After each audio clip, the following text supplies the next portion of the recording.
할렐루야.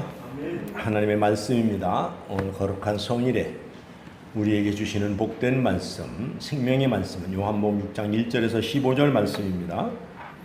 우리 다 같이 일어나셔서 하나님의 말씀을 받들겠습니다. 하나님의 말씀이 선포되어집니다. 여러분이 심령을 여시고 하나님의 말씀을 신비에 새기시기를 주의 이름으로 축원합니다.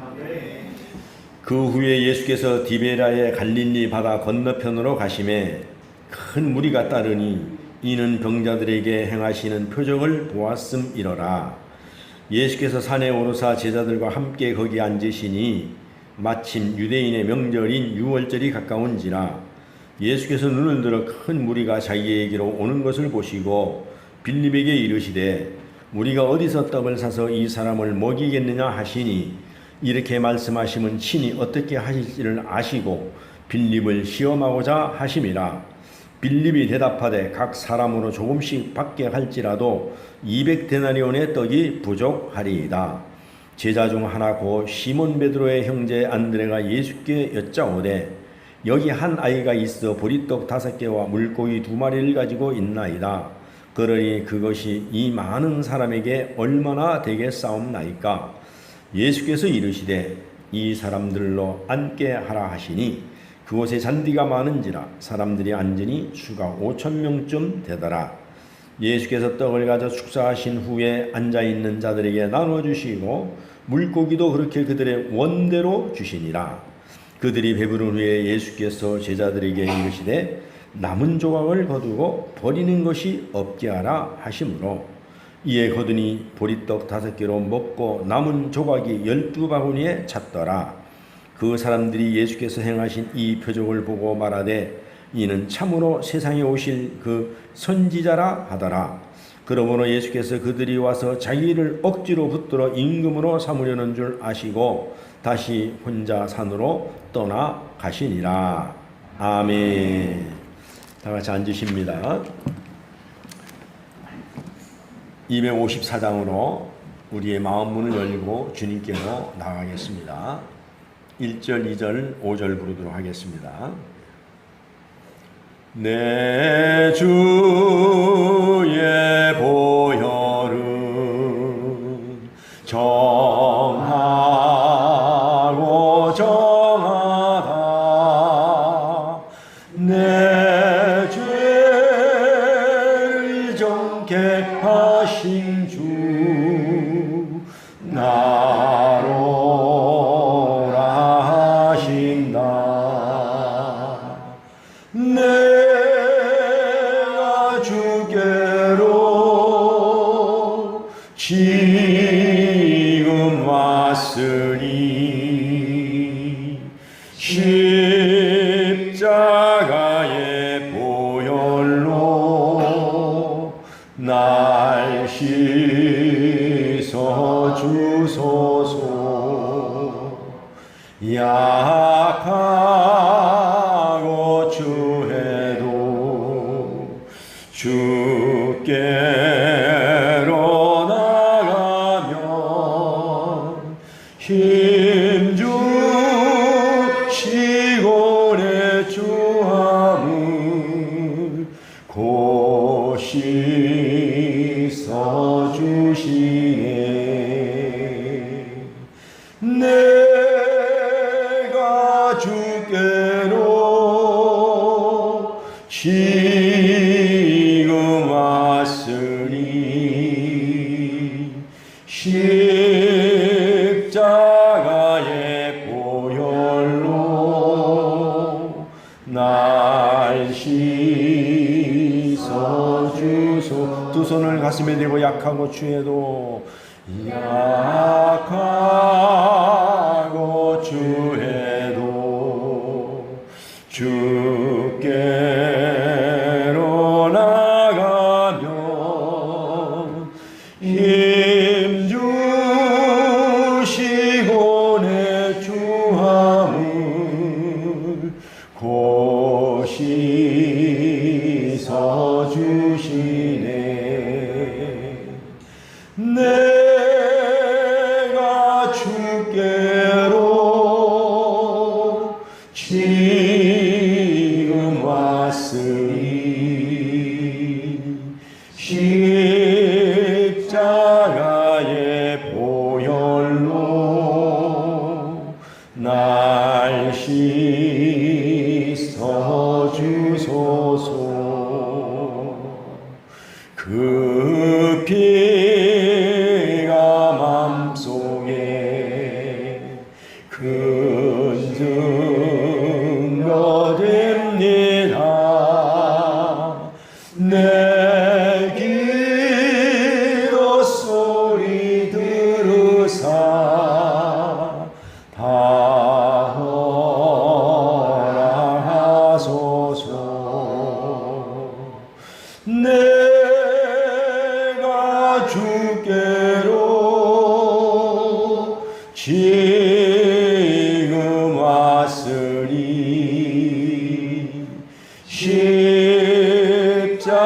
십자가의 보혈로 날 씻어 주소서.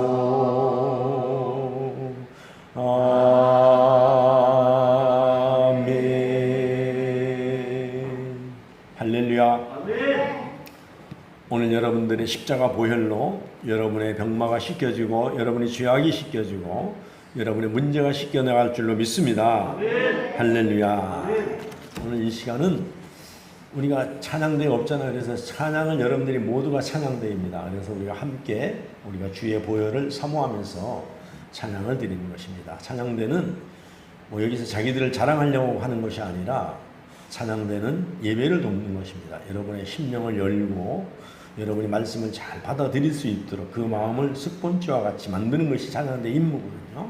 설교를 돕고 예배를 돕는 것입니다.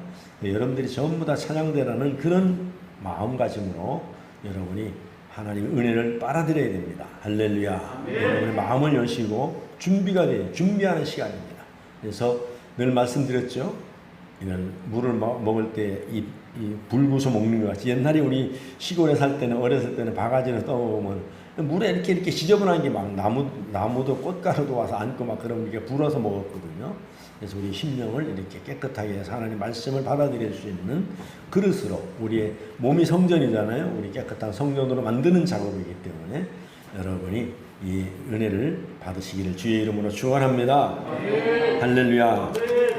우리랑 인사합시다. 참 잘 오셨습니다. 참 잘 오셨습니다. 주님의 표적을 이루는 마음. 오늘은 이 말씀으로 우리가 은혜를 받고자 합니다.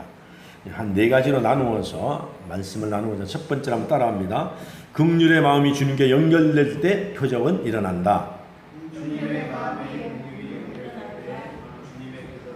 예.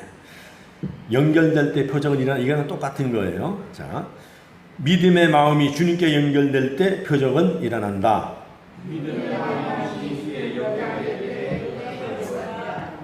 작은 것이라도 주님과 연결될 때 표적은 일어난다. 감사의 마음이 주님께 연결될 때 표적은 일어난다. 할렐루야. 오늘 요한복음서 6장 1절에서 15절 이 우리가 보통 하는 오병이어의 기적이라고 합니다. 이것은 공간복음과 요한복음까지 사복음서에 전부 다 나타나는 것입니다. 근데 공간복음에 나타나는 오병이어의 기적과 요한복음에 기록되어 있는 기적이 다른 각도에서 봤기 때문에 약간 틀리는 것이 있습니다. 그래서 우리는 이 오병이어의 기적이라는 이 말씀 본문을 가지고 우리는 참 말씀을 많이 들었습니다. 그런데 오늘은 조금 다른 각도에서 우리가 은혜 받는 시간이 되기를 주의 이름으로 축원합니다. 그래서 할렐루야. 오늘 본문 6장 1절 말씀을 읽으면서 말씀의 안으로 들어가도록 하겠습니다. 시작. 그 후에 예수께서 디베라의 갈릴리 바다 건너편으로 가시매. 할렐루야. 주님께서 이제 많은 군중을 또 피해서 어디로 가냐면 디베라로 건너갑니다.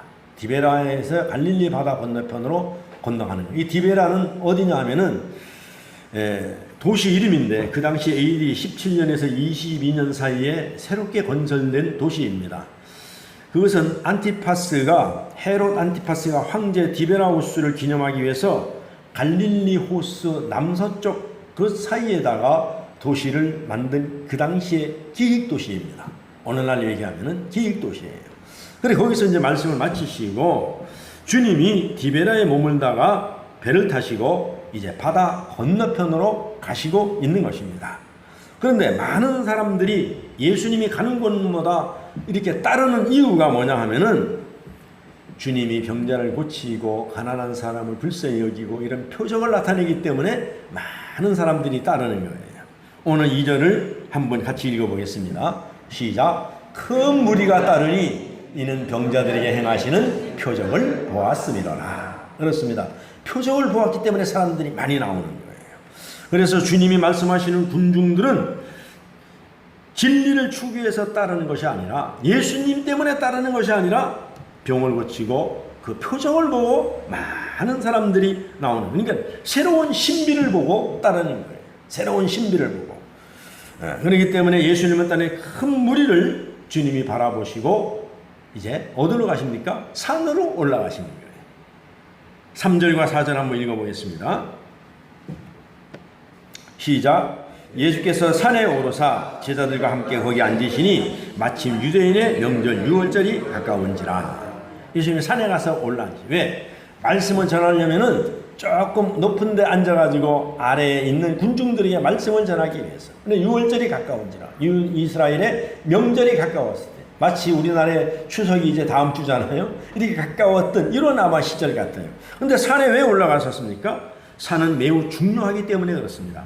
산은 일상의 삶이 전혀 일어나지 않는 곳입니다. 산에 가면은 사람도 없어요. 한적합니다. 산에 가면은 산소리, 새소리, 물소리, 바람소리만 들리는 거예요. 그래서 사람들이 삶이 없는 한적한 곳이라는 것입니다. 주님은 무언가 결단해야 할 때에 늘 산으로 가셨습니다. 사람들이 삶이 없는 한적한 곳. 그러면 왜 산으로 가셨습니까? 누가복음 6장 12절에서 13절을 한번 읽어보도록 하겠습니다. 누가복음 신약성 시작. 이때 예수께서 기도하러 산으로 가사 밤이 새도록 하나님께 기도하시고 밝음에 그 제자들을 부르사 그 중에서 12를 택하여 사도라 칭하였으니. 주님이 뭐하러 산에 가셨어요? 기도하러 가셨어요. 그리고 그 다음에 하신 일이 뭐예요? 제자들을 세웠어요. 제자들을 세운다는 것은 엄청난 역사적인 사건이 일어나는 것입니다. 그래서 주님께서는 무언가 중대한 일을 할 때에 주님도 반드시 기도하고 일을 하셨다는 것입니다. 할렐루야. 그래서 제자를 세울 때도 먼저 기도하시고 어디 가서 한적한 곳에 사람들의 방해를 받지 않는 산에 가서 기도했던 것입니다. 그래서 산은 한적한 곳이므로 나를 성찰하고 나를 돌아볼 수 있고 그 다음에 하나님을 음성을 세미한 음성까지라도 들을 수 있는 기도하기에 굉장히 무지무지하게 좋은 장소이기 때문에 주님도 산으로 가셨다는 이야기입니다. 할렐루야. 그래서 오늘 첫 번째로 긍휼의 마음이 주님께 연결될 때에 표적은 일어나는 것입니다. 6월절 출애굽과 오병 여호와의 기적은 연결되어 있습니다. 6월절. 자, 출애굽기 16장 12절을 한번 읽어보겠습니다. 시작. 내가 이스라엘 자손의 원망함을 들었노라. 그들에게 말하여 이르기를 너희가 해질 때에는 고기를 먹고 아침에는 떡으로 배부르니 내가 여호와 너희의 하나님인 줄 알리라 하라 하시니라. 할렐루야.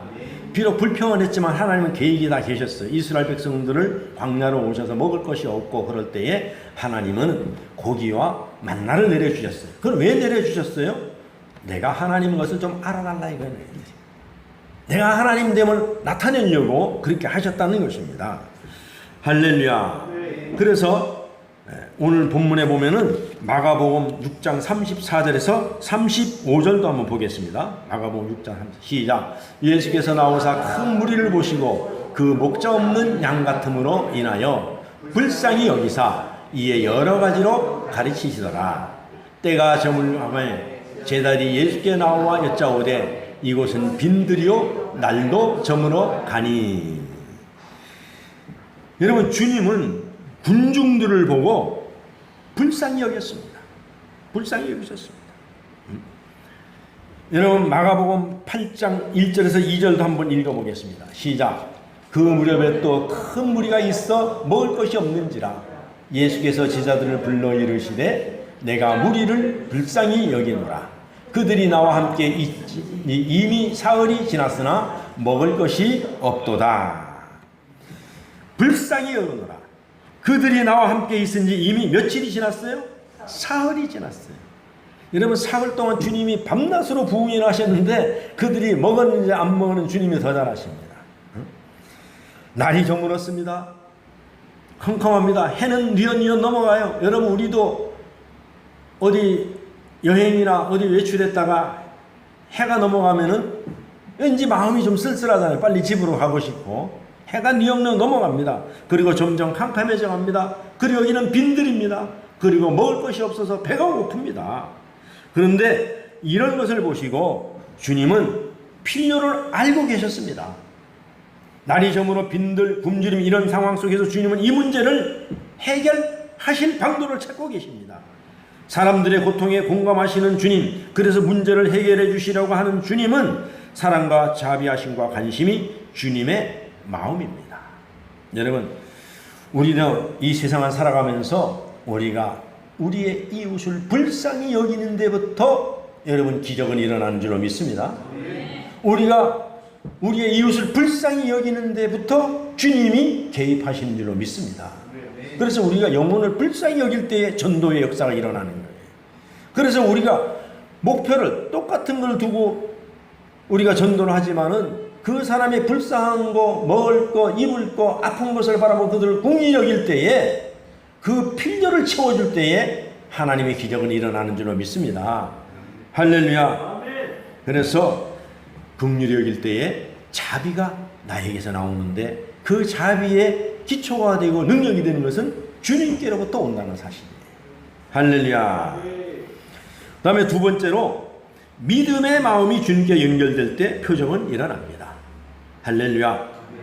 오늘 본문 보면은 그런데 요한복음에서는 이런 말씀이 기록되어 있지 않습니다. 본문 5절을 한번 읽어보겠습니다. 시작.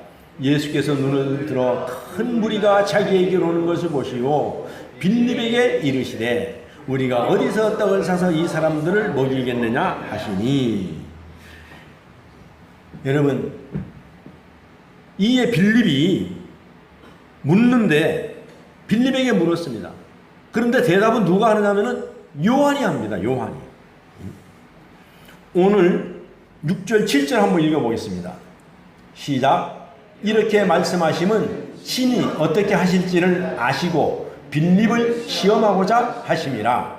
빌립이 대답하되 각 사람으로 조금씩 받게 할지라도 200데나리온의 떡이 부족하리이다. 이에 빌립이 대답하죠. 시험하고자 하는 것은 요한이 알고 얘기하는 거예요. 그런데 빌립은 뭐라 그래요? 엉뚱한 대답.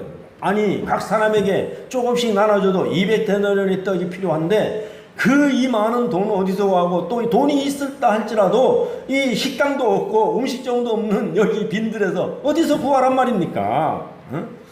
여러분 공관복음과 요한복음의 다른 점은 공관복음에서는 사람들의 문제를 아파하고 그 문제를 해결해 주시려고 하는 주님의 긍휼하심, 사랑이 중심입니다. 보면은. 근데 오늘 요한복음에는 전혀 불쌍히 여긴다는 말이 나오지 않아요. 요한복음에는 굶주림의 문제를 해결하는 예수님의 자신임을 강조하고 있기 때문에 그래요. 그 문제를 해결하는 분이 누구냐? 너희가 아니라는 것입니다. 나라는 얘기입니다. 그래서 오늘 본문에 보면은 이렇게 말씀하시면 신이 어떻게 할지를 다 알고 그래서 이게 중요한 것입니다. 요한복음은 굶주림 문제 해결하는 예수님의 자신임을 강조하고 있음을 우리가 중요한 대목으로 기억하고 있어야 돼요. 그러니까 만나를 내려주시는 예수님을 표현하는데 마치 광야에서 먹을 것이 없을 때 하늘에서 만나를 내려주셔서 먹게 해주셨던 것처럼, 그러니까 바로 하나님의 아들이심을 나타내고, 그리고 교리적으로는 예수님이 하나님과 한 분인 것을 강조하고 있는 거예요. 지금 내가 하나님 나의 아버지가 하나님 나와 하나라는 것을, 한 분이라는 것을 강조하고 있는 것입니다. 그래서 요한복음이 거듭거듭 말하는 표징, 이것은 그냥 이적이 아니라 예수님이 누구인지를 나타내는 표적이라는 것입니다. 내가 누구인 것인지를. 그래서 여러분, 기적은 다른 데 있는 것이 아니라 예수님 자신이 기적인 줄로 믿습니다. 아멘. 예수님 자신이 기적이에요. 그러니까 공관복음서와 요한복음의 다른 점은 굉장히 중요한 대목이라는 것입니다.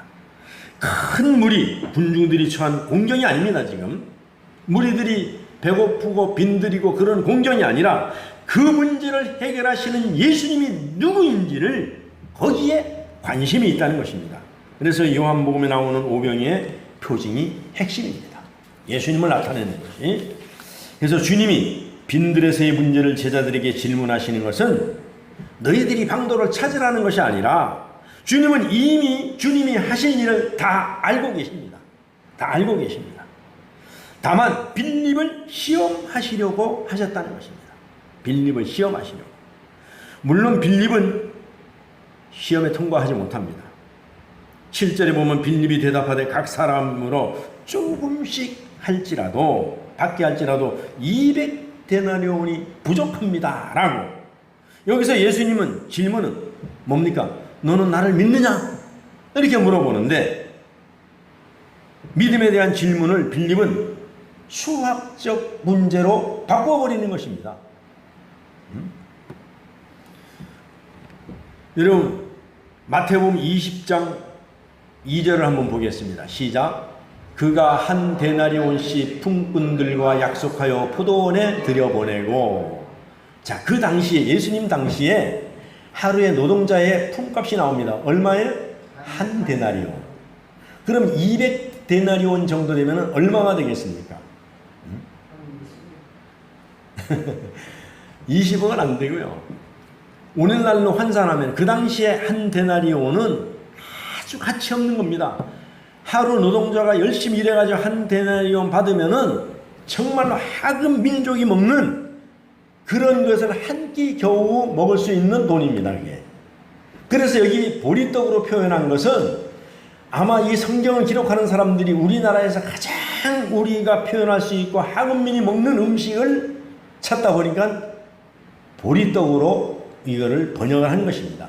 사실은 그거보다 더 하층민이 뭐냐면은 여러분들은 다 연세 드신 분들은 기억할 게 뭐냐면은 보리겨떡입니다. 그걸 갖다 보리개떡이라 하잖아요. 보리쌀도 아니고 보리쌀을 깎아내고 나온 그 곁떡, 그걸 개떡이라고 하는데 그 잘 뭉쳐지지도 않아요. 제가 어렸을 때 기억이 납니다. 그 보리가루를 그 결을 뭉쳐가지고 이렇게 해서 손으로 이렇게 딱 누르면 손바닥 자국이 딱 나요. 이게. 그러면 그걸 옛날에 가마솥에다가 불을 떼고 할 때 그 밥 위에다가 이렇게 얹어놔요. 그럼 그게 밥 다음에 익잖아요. 그러면 그걸 끄집어내면 거기에 밥알이 더덕더덕 붙어 있습니다. 그게 보리개떡인데, 그러니까 그 당시에 하층민이 얼마나 열악한 음식을 먹었는가를 갖다가 표현하기 위해서 우리나라에서는 보리떡으로다가, 지금은 보리떡이 건강식품입니다. 경주에 가면은 보리빵이 얼마나 비싼지 모릅니다. 지금은요. 그런데 그 당시에 하루 노동자의 품값이 1데나리온인데, 그러면 오늘날로 와서 우리나라의 노동자의 지금 하루 품값이 한 10만원에서 15만원이라고 생각합시다. 요즘 15만원 주고도 못 써요. 20만원, 막 25만원 줘야 쓰는데. 그래서 사람이 없어요. 어제 아래 자동차 엔진 오일로 교환하러 갔더니만 사람이 하나도 없어요. 그래서 사장이 나왔어요. 한 시간 기다려야 되는데, 왜 이렇게 오래 기다려야 되니까. 사람을 못 구해서 내가 혼자 하기 때문에 그 정도 기다려야 돼. 사람을 못 구하는 거예요, 지금. 없는데도요. 근데 지금 하루 일당 15만원으로 치면은 한 달 열심히 일하면은, 한 달 열심히 일하면은 너 쉬는 날도 없이 30일 다 일한다고 보면은 300만원입니다. 300만원. 한 20일 한 일하면 한 300만원 되겠네요. 그렇죠? 10만원 받으면 한 300만원 되고. 그럼 한 2, 3천만원 된다고 보면은 노동자가 한 7, 8개월 열심히 일해가지고 놀지도 않고 버는 돈이다 이거예요. 그럼 우리나라 돈으로 5,000명을 여기 먹였다 그랬는데 5,000명 정도 도시락 5,000개를 오늘날로 환산하면은 얼마입니까? 10,000원 주고 사오면은 3,000만 원이고 7,000원짜리 하면은 2,100만 원이고 그 정도의 돈으로 그 당시에 빈들에서 필요한 돈이라고 빌립은 지금 주님께 아주 자세하게 계산을 해서 이 정도 돈이 드는데 어떻게 어디서 구할 수 있겠느냐. 주님 돈이 있어도 못 구합니다. 생각해 보세요. 여기 무슨 타임머신을 타고 가서 사오는 것도 아니고 뛰어가서 사오는 것도 아니고. 그런데 여러분 이러한 고차원 방정식을 갖다가 이야기하고 있을 때에 하나님의 놀라운 방정식이 이제 등장하는 거예요. 뜻밖의 일이 역전됩니다. 오늘 본문 8절을 한번 읽어보겠습니다. 오늘 본문 8절을 읽어보면은 시작. 제자 중 하나 곧 시몬 베드로의 형제 안드레가 예수께 여짜되 제자 중 하나 곧 시몬 베드로의 형제 안드레 예수께 여짜오되 그 뒤에 거 없습니까? 9절 하면 9절 시작. 여기 한 아이가 있어 보리떡 5개와 물고기 2마리를 가지고 있나이다. 그러나 그것이 많은 사람들에게 얼마나 되겠사옵나이까. 여러분 우리는 항상 그런 믿음을 가지고 살아요. 주님 그것이 얼마나 되겠사옵나이까. 여러분 우리가 주님의 능력을 완전히 말살해버리는 거예요. 우리는 주님 앞에 항상 여기 있습니다. 내가 여기 있습니다 해야 돼요. 그런데 하나님 저는 못합니다. 그게 얼마나 되겠사옵나이까. 하나님 내 헌금 이게 동전 2입이 뭐 얼마나 되겠사옵나이까. 우리는 항상 이렇게 몇십 년을 믿어도 하나님 그것이 얼마나 되겠사옵나이까. 이런 믿음으로 살아간다는 거예요. 여기서 특별히 보리떡 그것을 아주 하찮은 음식이라고 말씀드렸잖아요. 그런데 우리가 언제든지 믿음은 여기 있습니다. 여기 있나이다. 주님 제가 하겠나이다. 이런 믿음으로 갈 때에 하나님의 역사는 표적은 기적은 일어날 줄로 믿습니다. 할렐루야. 그래서 세 번째로 주제는 이것이에요. 작은 것이라도 주님께 연결될 때 표적은 일어난다는 거예요. 작은 것이라도 얼마나 되겠사옵나이까 아니라 여기 있사옵나이다. 한 아이의 믿음이 너무너무 예쁘지 않습니까 여러분? 그래서 성경에는 왜 어린아이에 많이 등장합니까? 어린아이가 순수하기 때문에 그래요. 아이들은 따지지 않아요. 따지지 않습니다. 응? 그리고 이 아이가 공경을 알아차는지 몰라도 그리고 자기가 할 수 있는 일이 무엇인지 생각했는지는 몰라도 아무도 할 수 없으니 문제를 해결하는 단초를 이 아이가 순수한 마음이 문제의 열쇠를 기초를 제공하게 되는 거예요. 할렐루야. 그 여러분들이 이게 얼마가 되겠사옵나이까 아니라 주님 여기 있습니다 하고 드릴 때에 그가 하나가 단초가 된다는 사실을 알아야 돼요. 할렐루야. 그래서 우리는 생각하기를 문제의 크기에 비해서 내가 가지고 있는 능력의 역량이 부족하면 아예 불가능하다고 포기해버립니다. 아예 불가능하다고. 우리 기독교인들은 이 문제를 해결할 수 있기 때문이 아니라 이 문제를 해결할 수 있다는 믿음 때문이 아니라 우리는 기독교인들은 믿음으로 모든 문제를 해결해야 될 때를 만나기도 한다는 이야기입니다. 할렐루야. 아멘. 예를 들어서 이런 거예요. 불의와 어둠이라고 하는 세상에 나 개인으로서 능력으로는 아무것도 할 수 없습니다. 우리가 지난날 우리의 어렸을 때 보면 민주화 운동 보면 참 대단한 사람들이에요. 그 군사 독재 속에서 아무도 말할 수 없어요. 그런데 누군가 한 사람이 입을 열고 그건 아니지요 하라고 소리를 칠 때에 입을 닫고 있던 어느 사람이 용기를 내서 맞습니다. 나도 동참합니다. 그렇게 할 때에 한 사람 두 사람이 모여져서 무리를 이루고 군중을 이룹니다. 그 과정에서 그 사람은 불의에 맞서서 싸우다가 희생될 수도 있고 때로는 죽음까지도 맛볼 수가 있습니다. 그래서 그 문제, 그 한 사람이 피를 흘리고 죽어감으로 말미암아 그것이 단초가 되어서 오늘날의 민주화를 이룬 거예요. 그러니까 전부 다 입을 닫고 있으면 아무 문제도 일어나지 않습니다. 나 하나만이라도 불의에 맞서서 소리를 칠 때에 전혀 힘이 없는 것 같습니다. 아무 능력도 없는 것 같습니다. 그런데 어디선가 분명히 맞습니다. 그건 아니죠. 이렇게 할 때에 놀라운 기적이 일어나는 거예요. 할렐루야. 아멘. 이 문제가 문제라고 세상에 드러날 때 해결의 방법이 드러나기 때문에 그렇습니다. 해결의 방법이 드러나요.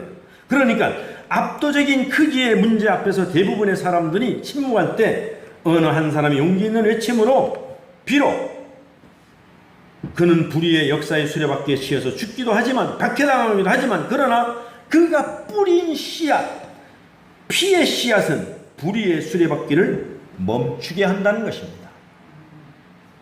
그 사건이 뭐냐면 바로 십자가 사건과 부활의 사건이라는 것입니다. 로마의 항쟁에서 주님이 흘리신 그 피의 대가로 우리가 살아났다는 것입니다. 우리가 구원을 받았다는 사실입니다. 우리 죄가 사해졌다는 사실입니다. 그러니까 예수 그리스도가 온 인류의 죄를 대속하시고 미움이 지배하고 있는 세상을 사랑의 세상으로 되돌려 놓은 일은 할 수 있기 때문이 아니라 해야만 했기 때문에 하셨던 것입니다. 아버지 내 영혼을 아버지 손에 맡깁니다 하면서 해야 될 일을 하신 것뿐입니다. 인류를 구원하기 위해 자신을 하나님 손에 맡기신 예수님은 하나님의 뜻에 아멘이 되기 위해서. 할렐루야. 아멘. 그래서 여러분 우리 성경에 보면은 아멘뿐입니다. 아멘. 아멘. 아니오는 없어요. 예수 믿는 그리스도인들에게는. 할렐루야. 아멘. 그래서 그 뜻을 이루기 위해서 자신을 내려놓았을 때 나를 하나님께 맡길 때 불의에 저항하는 힘이 생기는 거예요. 할렐루야. 아멘. 우리도 3.1운동 만세사건이 우리가 역사 속에 배웠잖아요. 한 사람이 대한민국 독립만세를 불렀을 때 수많은 들불처럼 먼저서 온 우리 대한민국을 다 태극기로 덮어버렸잖아요. 할렐루야. 아멘.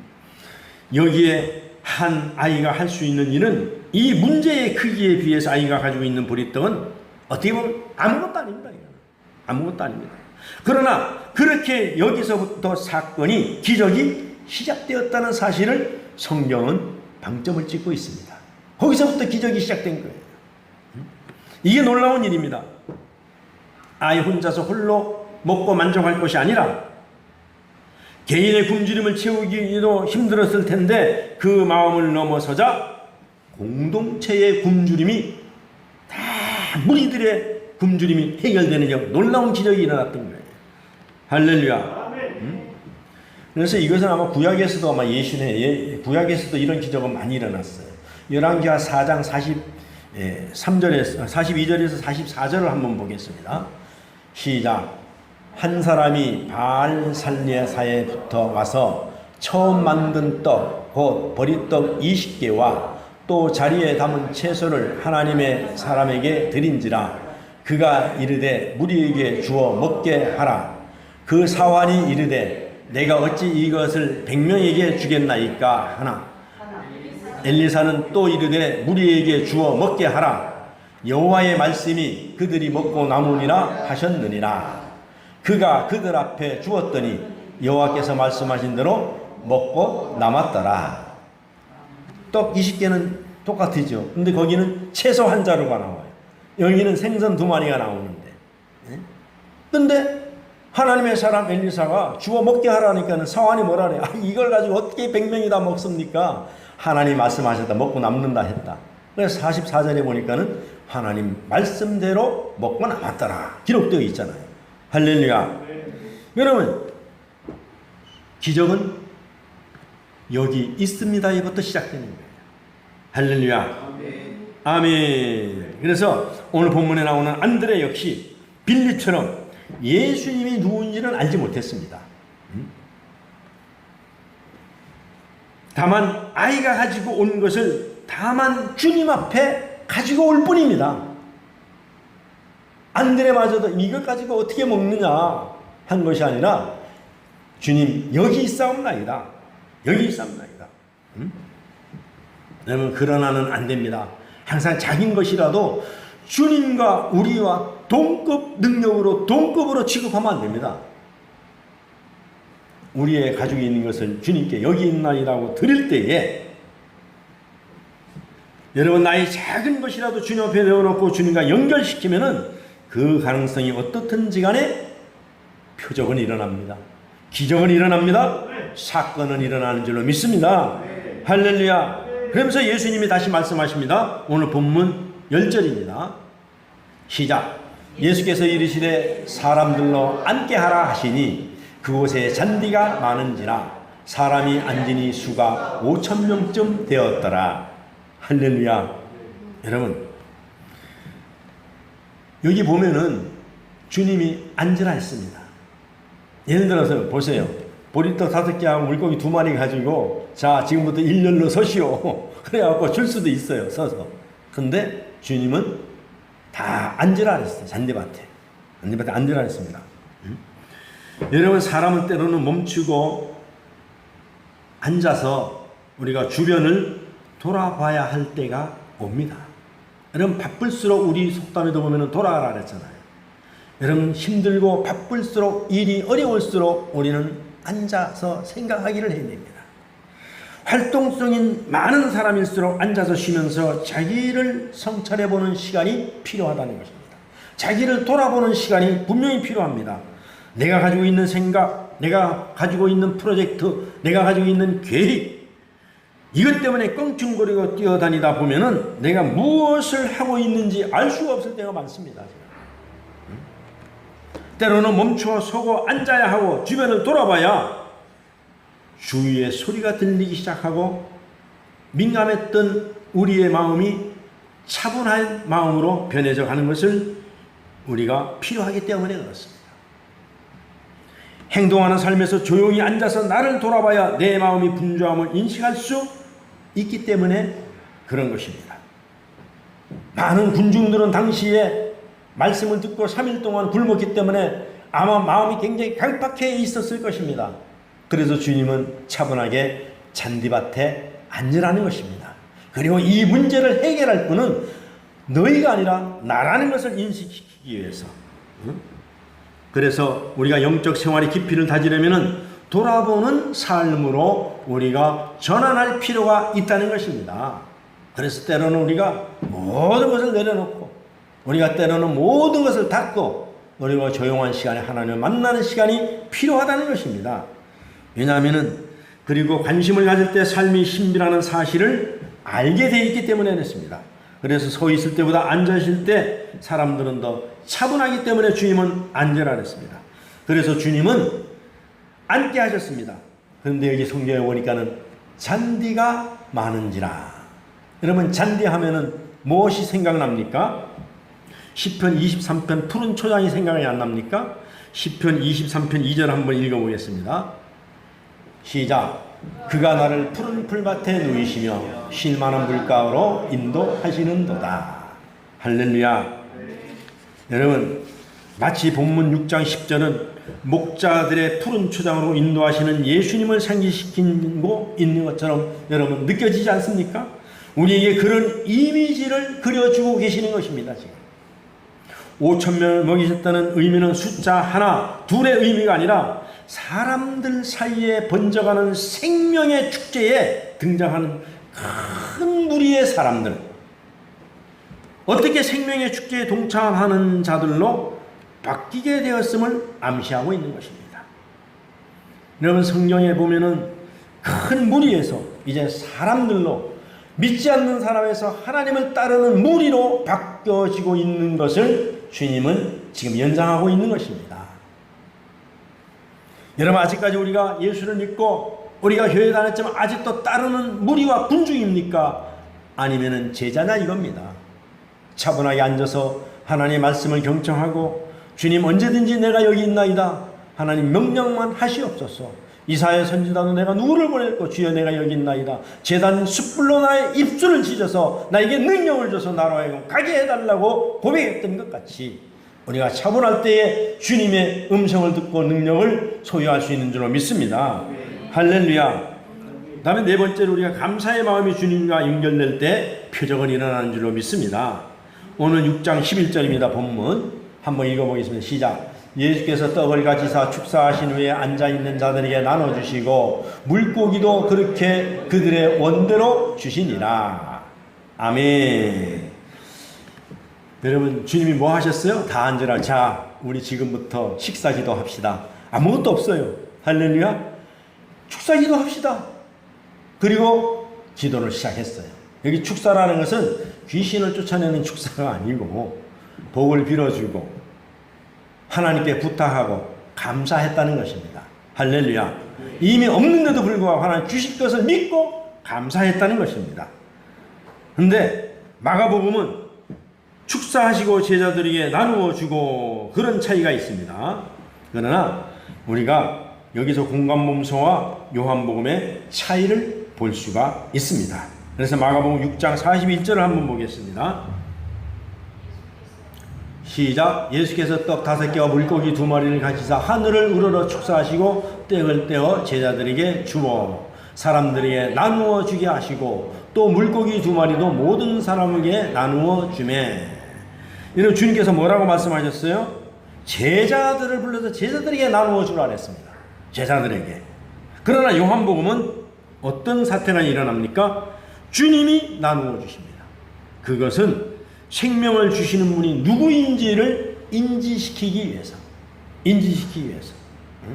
그리고 사람들은 원대로 넉넉히 나누어 주셨다고 말씀하고 있습니다. 마치 12광 중에 남았던 것 같이 여기서는 넉넉히 나누어 주라 했습니다. 원대로. 이때에 이미 우리 주님께서는 자유배식을 시작하셨어요. 우리 문화에는 사발에 담아줬잖아요. 이렇게 그릇에 담아줬잖아요. 이게 분배잖아요. 이게는 자유입니다. 원대로 먹으래. 원대로. 오늘날 같이 풍성한 뷔페는 아니지만은 빵하고 물고기하고 엄청나게 많이 나놓고 자 먹고 더 먹어라. 더 먹어라 이거예요.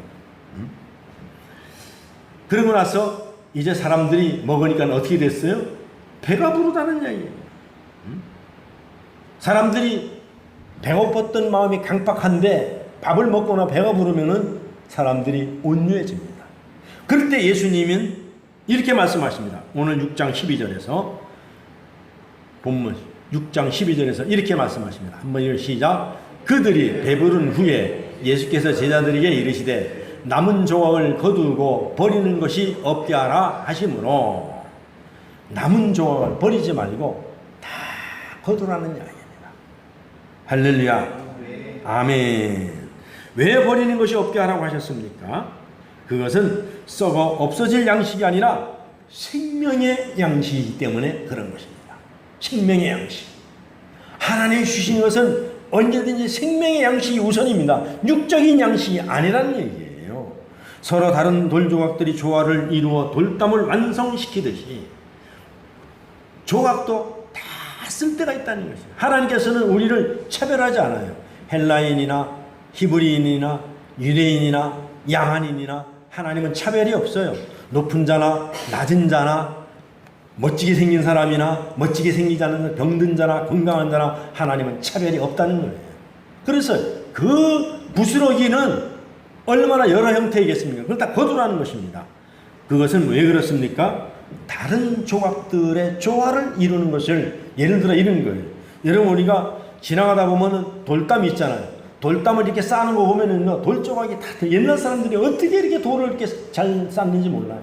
돌을 가져오면은 모양에 따라서 다 버리는 거 없어요. 작은 건 작은 거대로, 큰 거는 큰 거대로, 중간치는 중간대로, 모난 건 모난 대로, 둥근 건 둥근 거대로 돌담을 쌓는데 전혀 흔들리지 않고 딱 그냥 담이 힘을 받고 무너지지 않는 겁니다. 그래서 쓸모없는 돌이 없다는 것입니다. 그래서 시편 118편 22절에 보면은 하나님께서는 신앙의 경지를 이렇게 알려주고 계십니다. 118편 22 시작. 건축자가 머리는 버린 돌이 집 모퉁이에 머릿돌이 되었나니. 여러분, 버린 돌도 모퉁이 돌이 된다는 거예요. 건축자에. 그러니까는 우리 하나님은 여기 6장 13절에서 이에 거두니 보리떡 5개로 먹고 남은 조각이 12바구니에 찼더라. 이 12바구니는 12제자를 나타내기도 하지만 이스라엘이 흩어졌던 12지파를 상징하기도 합니다. 여기에 아주 심오한 의미가 담겨져 있는 것입니다. 이게 심오한 의미가. 6장 14절을 한번 보겠습니다. 시작. 그 사람들이 예수께서 행하신 이 표적을 보고 말하되 이는 참으로 세상에 오실 그 선지자라 하더라 라고 말합니다. 여기서 변화된 말을 합니다. 이제 사람들이 떡 먹고 예수님이 모든 5,000명을 다 먹이심을 보고 보리떡 5개 물고기 2마리로, 그리고 그들이 선지자라고 합니다. 그래서 여기에서 이제 본문 2절에서 말했던, 본문에서는 큰 무리의 사람이라고 나옵니다. 그런데 여기서는 세상에 오실 그 선지자라고 말합니다. 여기서 변화된 말하는데 본문 2절 큰 무리가 사람으로 바뀌는 역사가 일어나는 거예요. 사람으로. 그리스도가 차려놓은 생명의 식탁에 동참했던 사람들이라는 것입니다. 그래서 6장 14절 그 사람들이 예수께서 행하신 큰 무리가 그 사람으로 변하고 있는 것입니다. 그들이 생명의 식탁에 참여하고 나서 그들이 알게 된 것은 무엇입니까? 예수님이 누구신지를 이제 알게 되었다는 것입니다. 생명의 식탁에 5,000명이 그 생명의 식탁을 주님이 축사하시고 떼어준 보리떡 5개와 물고기 2마리를 배불리 먹고 이제 주님이 누구신지를 알게 되었다는 것입니다. 그 고백이 뭡니까? 그는 세상에 오신 선지자라고 고백하고 있는 거예요.